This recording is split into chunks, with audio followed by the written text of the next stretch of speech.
Here we go. It's episode 33 of Beers in the Lot. Gear Nuts rejoice. This episode is for you. Our guest tonight is CooperGoalie, Charles Partridge. He not only has an amazing collection of vintage goalie gear, he wears his collection. He uses it in games. We talked to Charles not only about how he got started, but also about playing the stand-up style of goaltending from hockey of yesteryear. I'm sure you can imagine he has some really interesting stories to tell. So no more imagining, let's go.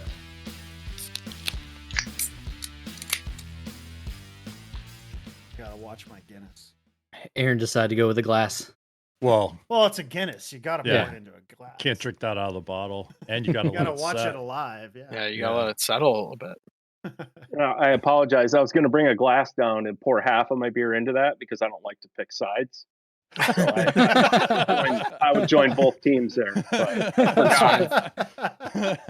Canned beer team. Yeah. I'm normally on Team Can, but Yeah. tonight you got to make an exception. Aaron has Guinness. I have Guinness. John, what do you got? I have the Monday Night Brewing from our buddy, Blind Pirate Orange IPA. Eric, what about you tonight? I went with one of my last Three Floyds brewing beers, Alpha King Pale Ale. Pretty cool. Awesome can art again. Very good American pale. Awesome stuff. What do you got, Danny? So I went with a Samuel Adams Wicked Hazy Juicy New England IPA. It's great if you haven't tried it. Absolutely Sounds love very it. crafty for a Sam Adams. Yes. You should give it a try, Aaron. Maybe I will. Maybe I Expand won't. your But maybe palate. I will. How about Charles? What are you drinking tonight? I've got this fine Canadian Pilsner. Not sure if you've heard of it. Labatt Blue Light. Oh, yes. Oh, yes. With some really special can art going on. Oh, yeah. That's a great like hockey a tire beer. with a wing on it. Yeah. All And in it's red not a and Sens white, logo, so you can be proud of It's it. not a Sens logo. It's not a Sens logo, so you can be proud of that right now. Welcome, Charles. Charles Partridge, CooperGoalie. We're really excited to have you on tonight to talk about this amazing collection of Cooper and other assorted pads and stuff, the goalie persuasion. So welcome on. We're really excited to talk to you tonight. Thanks for having me, guys. Happy to be here and talk about it. Seems to be what I do the best. Definitely. I mean, the YouTube channel is awesome. I was basically binge watching the last week or so since we got hooked up through John. The stuff that really caught my eye is when you do the tributes to certain players. Yeah. I think that's awesome when you get the whole team get up going. The old school like St. Louis Blues was amazing. Yeah, it's one of my favorites. Yeah, man, like that stuff is just sick. Yeah, that kit itself is like, I say it in the video, it's the epitome of the over the top 90s. Splash as much color as you can and let's throw a bunch of weird angles and swooshes and that. So yeah, I really like that one. Gets a lot of attention. It's definitely awesome. A sweet kit. I personally like the 95 Detroit Vipers get up. Yeah. That was Another sweet favorite. too. Yes. That was awesome. I don't love have watching any that. non-favorites. They're all favorites. Yeah. Everybody asks me that, like, well, what's your favorite glove? Well, all of them. How do I pick a favorite? If I have it, it's a favorite. If I sold it, I didn't like it. There you go. You don't get a collection if you only like one glove. Well, plus, like, I have 10 Cooper Reactor 5 Trappers. Those are all my favorite Cooper Reactor 5 Trappers. They're the same. They're just different colors. Right. So, Is it kind of like picking a favorite kid? Like you're just not supposed to do that? ooh, yeah. Yeah. I don't think any of my kids are listening, so yeah. I was watching some of the videos of playing like 3-on-3 and on the ODR. Man, that looked like it was so much fun. It's a blast. It's a large outdoor rink. The guy that does it, it's in his backyard, puts a lot of effort into it, and I got connected through another guy I know that runs a private league in the area, and those two guys have known each other forever. And I think the first time was like 4 years ago, right after I started this. I got asked to come out and play. I think it was the first time out there. I think was like the 3-on-3 tournament for the year, and I sucked really bad, but I looked pretty good. I went New Jersey Devils for that one. Nice. So, some heating pads, and I looked pretty good. That was about it. But they kept inviting me back, which was amazing because I love it out there, especially the nighttime stuff. Because you put up all the big LED lights. It's just perfect. You can't get better hockey than that. And I get lucky because I get to take my son out there with us and play with him and against him, and that makes it even better. That's awesome. That's He's the awesome. reason I started playing, was because he plays yeah. hockey, and so having that connection with him has been pretty special. That's awesome. I was definitely jealous watching those. To say the least, yeah. So you kind of got a late start then, right? In hockey? Yeah. I never played hockey as a kid or anything, and never skated. I started I think it was like somewhere around fall of 2016 is the first time I ever put a set of pads on, and it was just for fun. And I about killed myself just stepping on the ice. And I think I didn't have skates, so we stopped at like a Play It Again Sports, and I just found a pair of skates. And Nice. I didn't think I'm a hockey dad. I know better, but like I didn't get them sharpened or anything, I just, so, and it was just like my kids, my wife, I think my oldest son's girlfriend at the time, and we just rented private ice and horsed around. And I had before that, I had gone through like a year of getting myself healthy. I'd had a lot of health problems, and one part of that was I put on a lot of weight over the years, and that was making things worse. And I lost all that weight, and I had been walking, I had been bike riding and stuff, and it was all boring. And I thought, you know what the heck, man, I'll just throw the pads on and I'll be your goalie. And after an hour of that and just being physically exhausted, dead from head to toe, and then realizing it was the most fun I'd ever had in my life. And we unfortunately didn't get to do it again until like November for my son's party, his birthday. We rented the ice, and we had like 50 people out there, and I was the only goalie. And it was little kids to adults, and again, I had a blast. So at that point I just said, you know what, I'm just going to do this. I'm going to jump in. And my son had a private trainer at the time, and so I started going out on the ice with them and being their goalie. And we know a lot of other like junior players and stuff around here, and we'd call them up and say, hey, you want to go? I'll rent the ice if you want to go out there with us. And all these like 18, 19, 20-year-old kids were rocking pucks at me, wearing vintage gear. I'm wearing like a 1970s GM9 leather glove, and they're ripping wrist shots at me, and I loved it. I even loved the pain. I loved the sore hand, the swollen hand, and bruises and stuff, because I just never had experienced that. And I just couldn't believe I never did anything like that before in my life, that I never took that step to at least giving it a try. I mean, I could have 30 years under my belt right now instead, Yeah. But Yeah. Right. I'll get it in. I think that's the cool part about the sport, right? Is that I think people can pick it up later in life and have a good time with it and find a place to play. For sure. Definitely. I have heard that most players who do that, though, their biggest regret is that they didn't start sooner. But that's my biggest regret. I didn't start until I was 18, and same sort of thing. I wish I'd started when I was a kid. But I think back, like my son's been playing since he was like 2.5, and like all those times, when they're little, and it's like father-son skate for the practice day, and I didn't do it because I didn't do that. And I think about all those things I missed that way because physically I probably couldn't have back then, but I should have at least gave it a try. Right. Make a fool of myself in front of the other hockey parents, Yeah, the first 6 months of that stuff was because I couldn't skate. So I just thought, but I mean, you watch it on TV and it looks easy. They just kind of stand there, and, Yeah. Plus, for me, I watch a lot of old videos even then. So I was watching, like old 70s and 80s games, and it looked kind of easier there.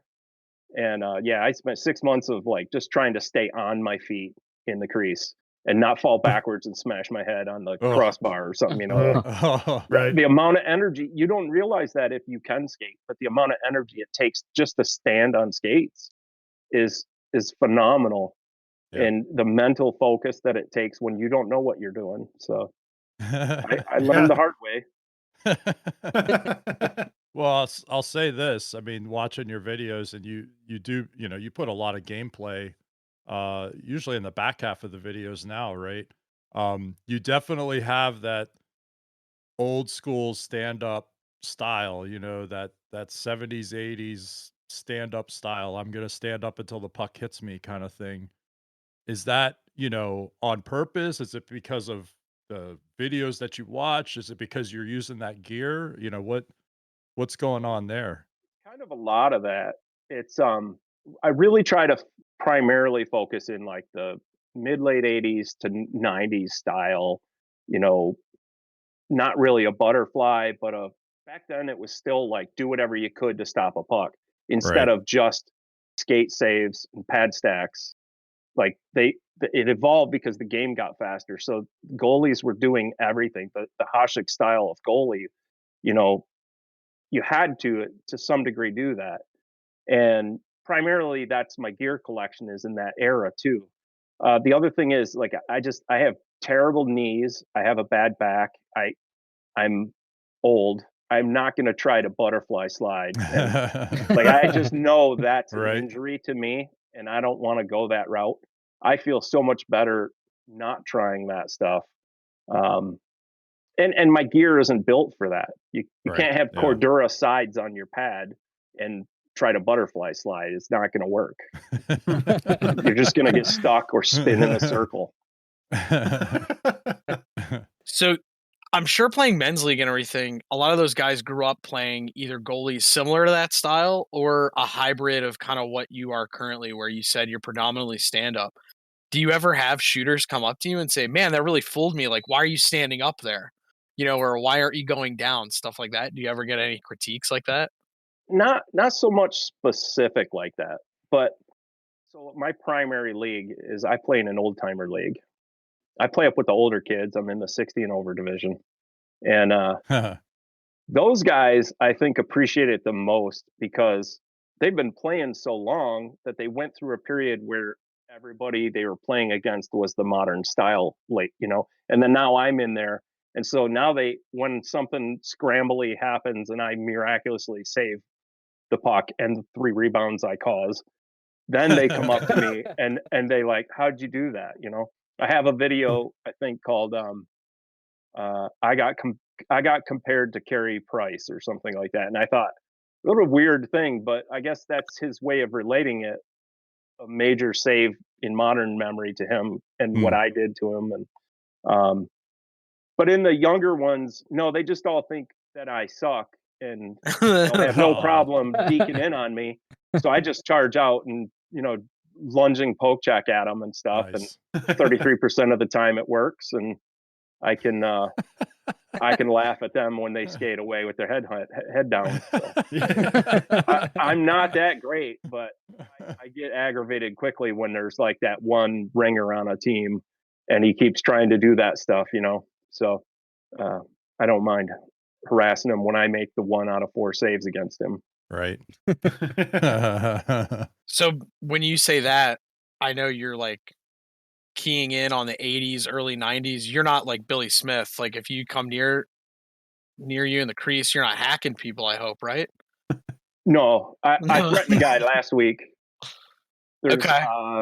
I don't know if it's in the video I just did, or I played 3 times last weekend, and I don't know if it's in the one I just put or the one I'm editing, but guy came in real hard through my crease from right on the post, and I poked it away from him standing, and I threatened him the next time he tried it because he was hauling, he was coming through, and it's like, come on, it's beer league.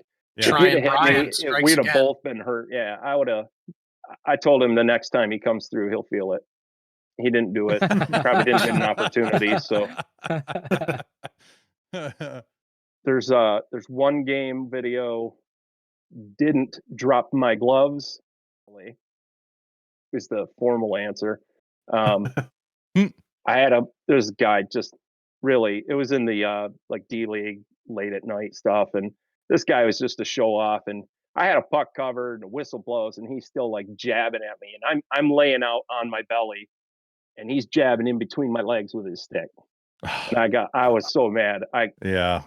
A couple times with it, and I got up and one glove didn't come off, and I wanted, like, they separated us, and the ref was trying to toss me out, and I told him, because of my blocker that was off, and I told him I just threw my stick down, my blocker's loose, it fell off, He's like, oh, okay, never mind, you can stay in the game.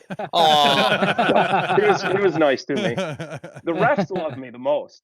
now you're done because you just said that out loud. Like that trick ain't gonna work anymore. So you're gonna have to do your glove hand, I guess. Yeah, you're gonna have to do your glove hand next time. Over. Yeah. Okay. Yeah. All right.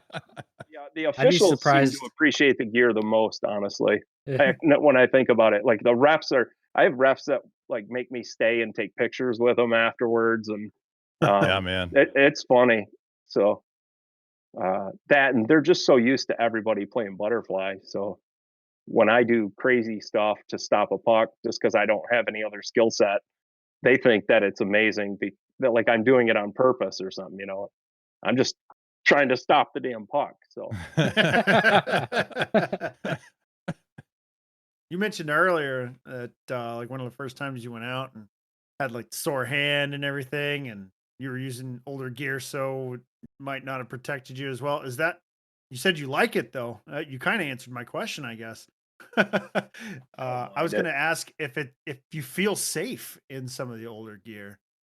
Some of it I don't really feel that safe. No. But I try to judge it based on what I'm going to be playing.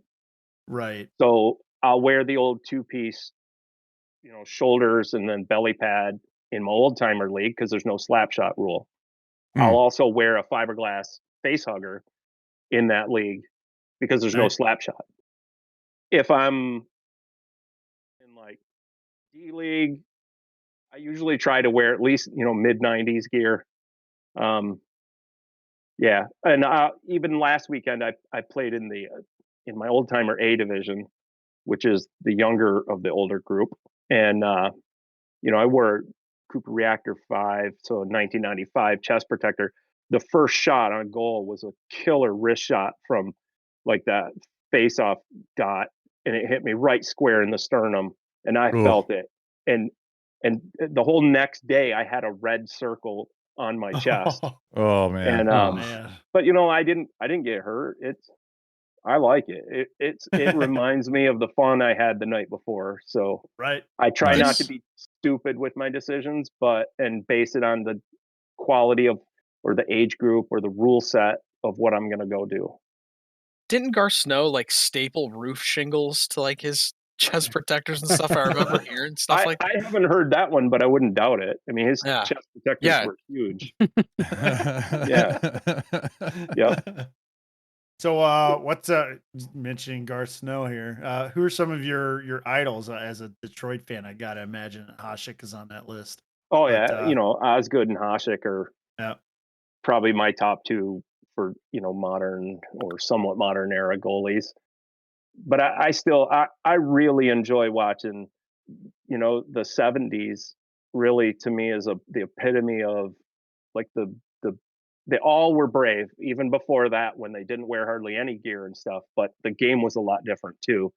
But then in the 70s is when you start getting, more common for slap shots and the pucks coming off the ice. And you got guys out there like, Gump Worsley that are still not wearing a mask and playing into his mid 40s, coming out of retirement to play again. And, I was going to say, he had a revival. He saw almost like two styles of NHL. Yeah.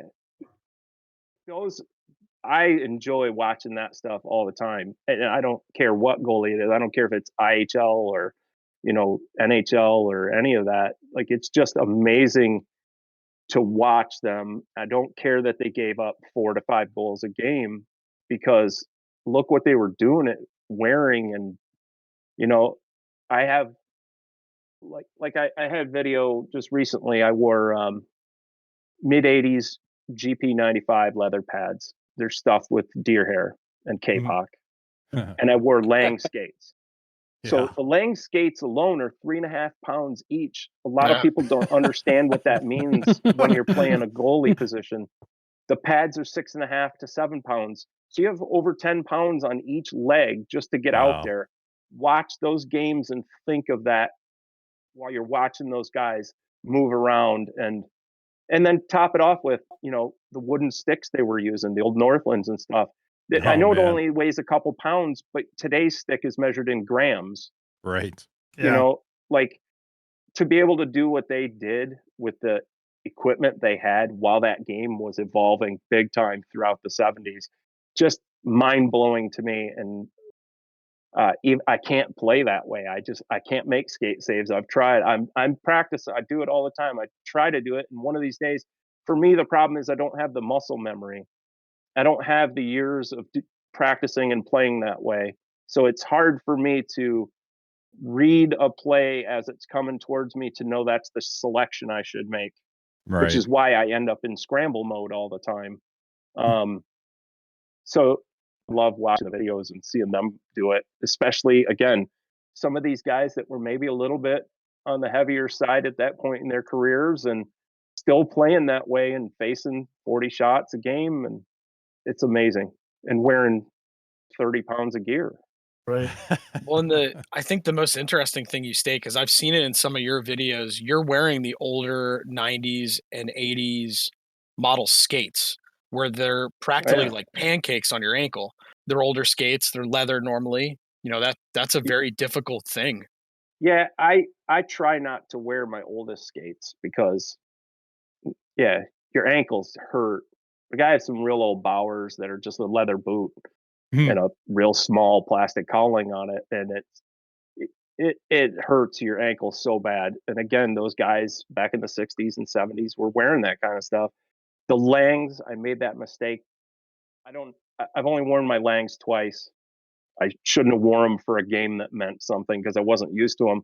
My primary skates are mid 90s CCM Tax, the high end 852s. So they have like a Kevlar section to them, and they're pretty stiff on the ankle. But yeah, they're still like considerably heavier than what anybody is wearing today, even if you're wearing a used skate today. Like, if you're not wearing a custom one piece True or something, they're really heavy.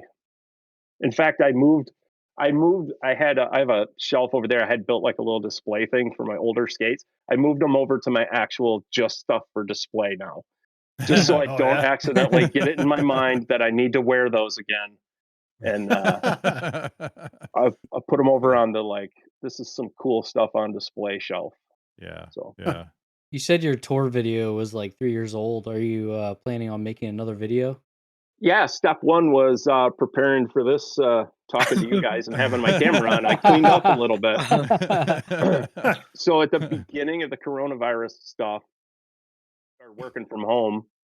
I remodeled down here. I built more racks. I built this big wall, put the workbenches over here. And I was going to do it then, got in the way, and then I started doing a bunch of projects.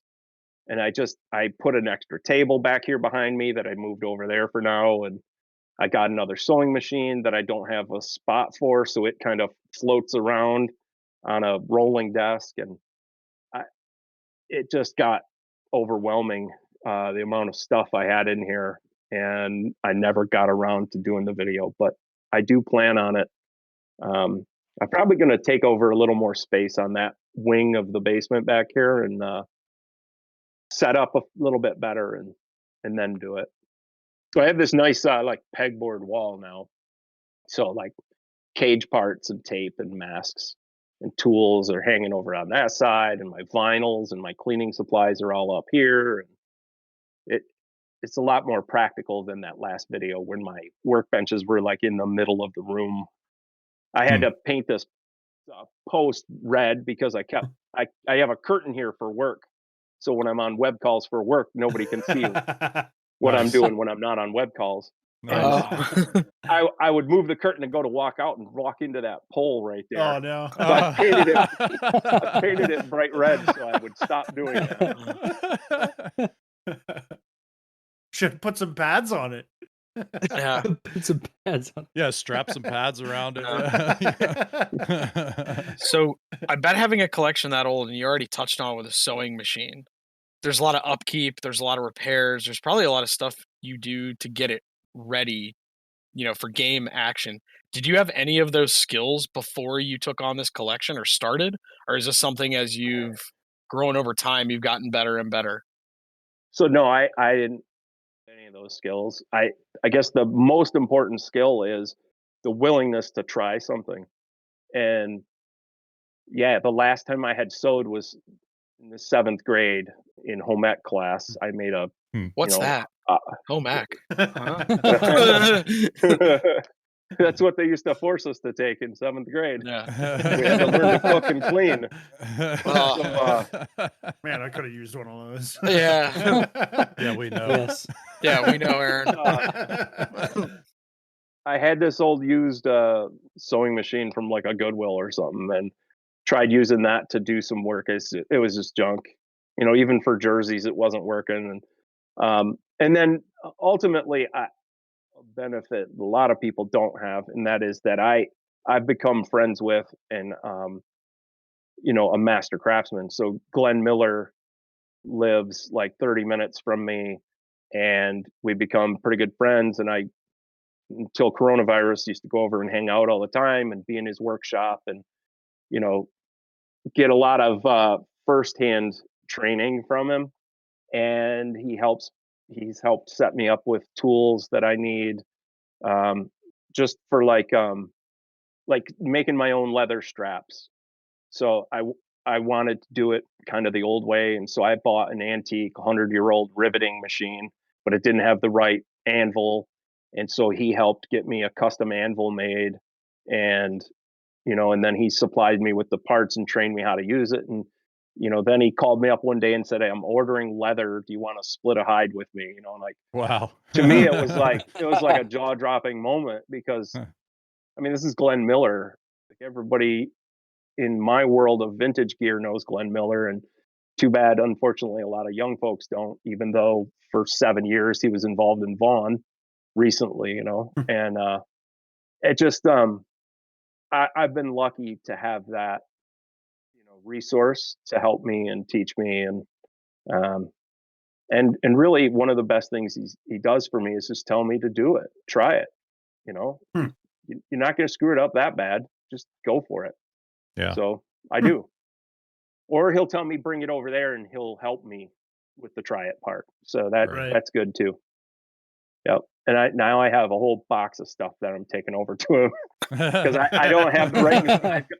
I have a bunch of blockers that need to be repalmed, and I don't have the right sewing machine for that. And so it's been a year, since I've been over there.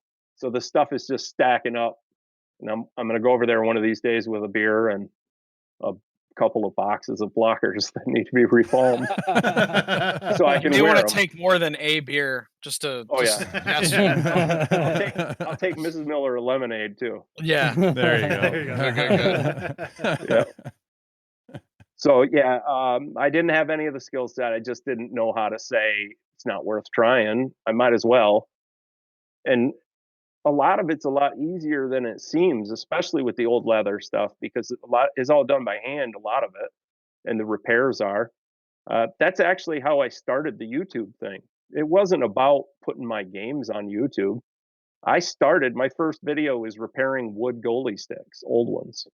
And then it was like, I had a pair of pads that had a sewn in thigh strap and it was broken. Like, well, I'll do a video on how I replace it. And I made a strap from leather. I bought like a scrap thing of leather and marked it out and used a roller to cut it. And then I sewed it in. I did this little stupid video about it, and so I was just doing that kind of stuff because I belong to a lot of these Facebook like collector groups and discussion groups, and there's always the same questions over and over and over of how do I do this? Here's a link to a video. Check it out. Right. I know this guy. He's pretty cool. So when did you start the collection? Did you start it when you started playing, or was it before that? it was before that. I have collected hockey and memorabilia and all kinds of stuff for 20 some years. Sure. And one day it evolved into like I bought a box of goalie gear, and I was like, wow, this stuff's kind of cool. And then just, then the next thing, and I had some pieces that I wanted information about, and I thought maybe should move on to someone that maybe appreciated it more or knew more. So I got involved in some Facebook groups, and it was from that, like, then all of a sudden coming across this large batch of people that are this community of people talking about their memories of the old gear and stuff. And I started to realize an appreciation for the craftsmanship of it. And then from my point of view too, and really it's kind of why I focused in the Cooper thing, is that the business aspect of it. And like to when you think back, that there was a point where Cooper Canada was like the biggest thing on the planet for hockey equipment. Yeah. And here we are now, and there's an entire age bracket that has never really heard the words Cooper Canada before, or seen the logo, or like, how did that happen? So I started digging into that part, the history of it, because that's kind of what I like to do, and realizing like that it's so crazy that this stuff's not out there anymore, that this is a brand that dominated North America for sure and parts of Europe, and the best wore the brand, and then it just disappeared in the snap of a finger. So I really focused on that because I really like the evolution of it and the concept of that. So I have lots of other brands of stuff because I appreciate all of the history of it. It's why I like the story of Konecki and Glenn Miller and even Vaughn and and so on. So is this an intervention? Are you guys? You're making We have me something say to this tell stuff you. out loud. Yeah. Yeah, we have something to tell you. No, Yeah. because I we went back and forth in the email, and I really appreciate the history of the game too, and I think that the equipment and the advances in the equipment over the years are a huge part of the game and where it's gone and where it's going today even.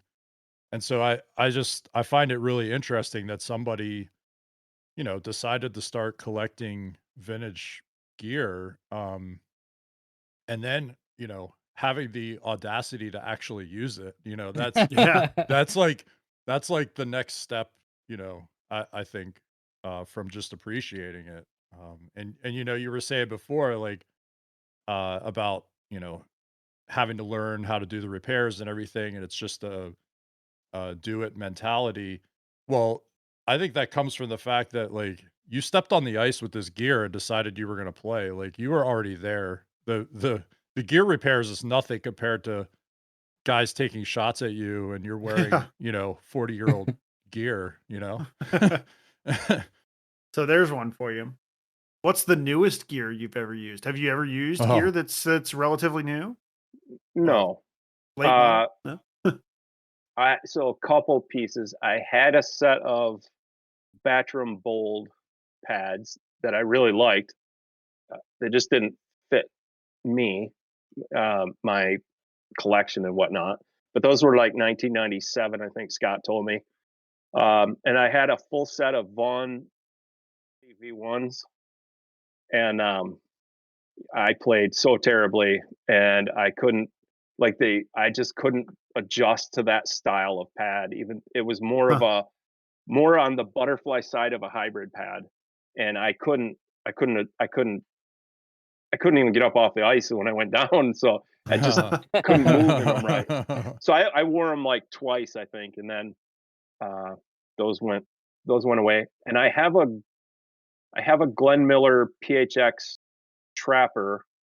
So I think that's like mid 2000s or something, but I've never actually used it because it just doesn't look right with any of my other gear. It's amazing. It's like it was never even used. I bought it on Kijiji or something. I don't even remember, but I think that's the newest thing I have or have ever had. Maybe a couple of sticks that are newer, but those have all been moved out to the garage. So the foam, I don't like using a really lightweight stick. It just doesn't feel right to me. And I say it in my videos all the time too, but when you use a wood stick, the sound the puck makes is just, it makes me smile in the middle of a game. When you hear that ricochet sound through the rink, and I've had the other goalies when we're crossing mid, at periods, like stop and ask me like, holy cow, how hard was that shot? And I show them the stick and they're like, oh yeah, wood. Yeah. That's awesome. So yeah, I don't really have any newer stuff, and I get asked all the time, like I've had guys challenge me, like they'll wear my vintage stuff if I wear their Warrior G5s or something. They're like, it'd be pointless because I'm gonna have to strap them on tight, and I don't think they're capable because you play butterfly and you probably removed any extra straps there were. And if I go down on my knees, like I'm not gonna be able to get up because the pad's gonna be loose, and I'm not gonna be able to use the resistance against it to get up. So that probably won't ever happen. Yeah. Plus, I might hurt myself. I have a question. So, in your massive collection, or still out there somewhere, do you have a holy grail item? Whether it's a stick, skate, Like my holy grail? Your holy grail, or kind of in the circle you travel in with the vintage gear collectors, is there a holy grail item? I probably have a few holy grails. I have a couple of the 3-pocket Cooper Legends Trapper, and that's like a unicorn to a lot of people. I have 2 sets of 1950s Kineski leather pads that have no outside knee roll. So like Bauer and Gump and lots of other guys wore. So I have 2 sets of those. One set I've worn several times. And I mean, those are probably, the red lettered Northland stick too. I have a like new old stock Northland with red logo on it. Just got that like a couple months ago, actually. Wow. So, and I'm sure there's others. I showed off on like Instagram and stuff, this Heaton 1750 catch glove I just bought. And like my messenger and text messages blew up. Like everybody wants the glove because it's an early glove. And sorry for them, I liked it. It fits me well. It's just an overall. I mean, it's an early Heaton, so there was no junk made by him then. So it is an amazing glove. I love it. It's Nash palm, and I won't wear it all the time because I don't wear anything all the time. But it'll stay in the rotation for sure. Nice. See, as a skater, the holy grail item, I guess, are the Jofa helmets, like the Gretzky broomball Jofa helmets. I have 4. I have a green, yellow, red, blue. The white and the blacks, yeah, it's taken me a few years and a little more money than I won't say how much I paid for some of them. But the white and the black are still like, I can't find them anywhere. And if I do, they're too much. I didn't like how those fit me. I've gotten rid of every one I've had. I only wear them for coaching. I would never step on the ice in the game in the history of my life. Like, no way. I remember a few years ago, Eric and I and Danny, I believe Aaron was in Minnesota at this point. We played in one of the Labatt Blue tournaments down in Laurel, and there was an ex-NHLer that played in it. He arrived late to the game. He had the Jofa helmet on, and he had sweatpants with shin guards. Like, wasn't wearing pants. He probably wasn't wearing bows. And I remember, like, the Jofa helmet, and I just looked at it. I was like, sick bucket, dude. I remember someone on our team just was like, if he falls, he's dead. I know you said you didn't have a favorite, but do you have maybe a kit that you feel like you play better in? Oof. No. I have some kits I feel like I start the game thinking I don't play as good. The GP Pros, they're a box pad attempt from Cooper, and they're foam stuff, so they're like molded shape that way. They're not stuff shaped, and I feel like I get it in my head because of the walk to the rink. I feel like I'm hitting the pads and they just don't feel right or something. But I get over it pretty quickly, and once the game gets going, and I've done it enough now with those that I know, don't worry about it. Just get out there, and as soon as the first puck comes your way, you'll be fine, type of thing. Right. They also happen to rotate more than I like, but I deal with that too. So, but other than that, no, I don't think any pad makes me any better. The only time, and I was very sincere in that video, even though I kind of made it a funny video, was the skates. I should have never wore the Langs for a game that meant something to other guys. You know, I get questioned all the time about it. Like, well, how can you progress and get better if you're not getting comfortable in your gear? And again, I still point out, I have like 9 sets of Cooper Reactor 5s. They're all the same. I don't care what color it is. They're all the same. Yeah. And I don't think that's ever a problem to my game. But I do my best to make sure that the guys I play with, when it's a league game, and I know we're all playing for fun, especially my old timers, like, maybe some of those guys think they have limited amounts of time left for fun. I don't know, or to win that championship and hold the trophy. But I explained to them, like, I won't make decisions like that I feel would cost me or make me worse and risk things. Like, it's that, because that would take away the fun. I like to win too. I really like to win. I can hate losing. Like, sometimes I do a lot of losing. So I won't do it on purpose to, just for a video or anything. Right. I don't. And when I wore the Lang skates, it was a last minute decision because I was looking at the gear and I thought, enough people egg me on when I post pictures of this stuff and they realize I don't have the right skates. They tell me I need to be wearing Langs or Old Bauer Supremes with white cowling. And I grabbed the Langs, and when I got to the rink, I was thinking about it like, shit, I had them sharpened and I played on an outdoor rink and they were way too sharp for that. So I went to the gravel and I dulled them off. Yeah. And I was comfortable. I played 2 hours that way and comfortable on the outdoor rink. One of our guys is injured, so he's acting like our coach on the bench, and I handed him my little re-edge tool and I said, hey, take that to the bench for me just in case, and sure enough, I got out there and I couldn't move. And they are about a 1/4 inch taller blade and about a pound heavier than my other skates. They're about an 16th of an inch wider, I think, on the blade too. Just everything about all of that, man, I was a mental wreck in that game. I could not get comfortable.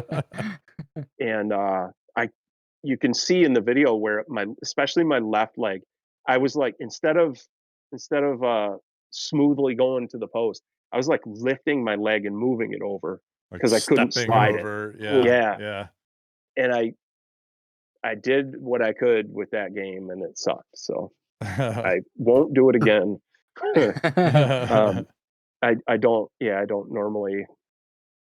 It's the first time that's ever happened to me in all the games. I've played a lot of games in the last few years, just since I started, because I just decided when I was doing this, I would take any game I could possibly get. So there were times I was like subbing 4 or 5 times a week at the beginning. Wow. And because I did a lot of training and stuff too first. And when I thought I was ready, I tried to join a team and they didn't have openings for any of the teams in the adult league. So I was on the sub list. And then I showed up for a game one time and there was this old guy coming out. Like, he had his gear there and he pulled his car up to load it instead of carrying it. Nice. It gets better. I saw he had leather Glenn Miller pads, brown leather. And this guy was easily in his 70s.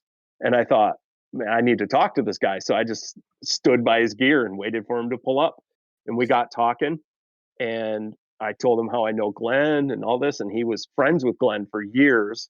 And that was the last set of pads Glenn made before he left Ann Arbor, Michigan, and went to British Columbia. And they were custom made for him. And then he said, "Hey, who do you play on?" And I was like, "Well, I just sub right now." And he said, "Well, I play in a league that's going to need a goalie because I'm retiring after this summer. I can't do it anymore. I've had my hip replaced. I've had both knees replaced. I just can't do this anymore." And he told me about it being like this 50 and over thing, and I wasn't 50 even. And I told him that, and he said, "Don't worry, I'm on the board of directors. I'll sign a waiver for you." Everybody needs And, goalies. Yeah, man, goalies are the one yeah. thing. Goalies are popular. Yeah. I thought that's really cool because he's never even seen me play. Why would he do this? I told him I'm new and everything.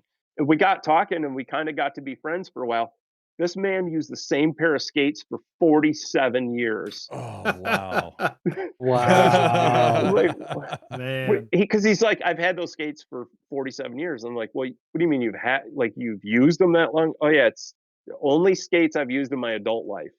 Wow. I'm like, "What? This is crazy." He's had to Oh my have God. sharpened those things 3 times. Like Yeah. in 47 years. Like once Every a year decade. for- Yeah, every decade he just rolls around. Wow. And That's wild. sure enough, he retired. He was still on the board, and I got drafted. And the joke in my household, again, because my kid has played hockey since he was a baby, is that there was a point just after squirts when he started playing up an age group, right? And that was a big deal. That's a big deal for kids. Yeah. And so when I got drafted to the 60 and over division, like that was me bragging. Yeah. Playing up a level. Well, this has been great. Thank you so much for coming on. Thanks for asking me. I've enjoyed it. Awesome. Thanks, Charlie. Appreciate it, dude. Yeah, thanks a lot, man. Thank Thank you you so guys. much, I really had a great time. Thanks. Keep it up. Awesome. Yeah, absolutely. You too. Thank Hey, you. you Yeah, too, man. you too. You too. Well, Yes. You're the brave one. We're not. All right, guys. Thanks. Have a good night. Appreciate All right, it. have a good Thank one. you. Bye. So that's it for episode 33. Thanks everybody for listening, and thanks especially to Charles Partridge, CooperGoalie, for coming on the show and talking to us. Be sure you check out his YouTube channel. You can see some of the gear that he was talking about this episode. And don't forget to check us out on social medias at Beers in the Lot. And check out beersinthelot.com for the links to Discord and Patreon. Thanks for listening, everybody. We'll get you next week.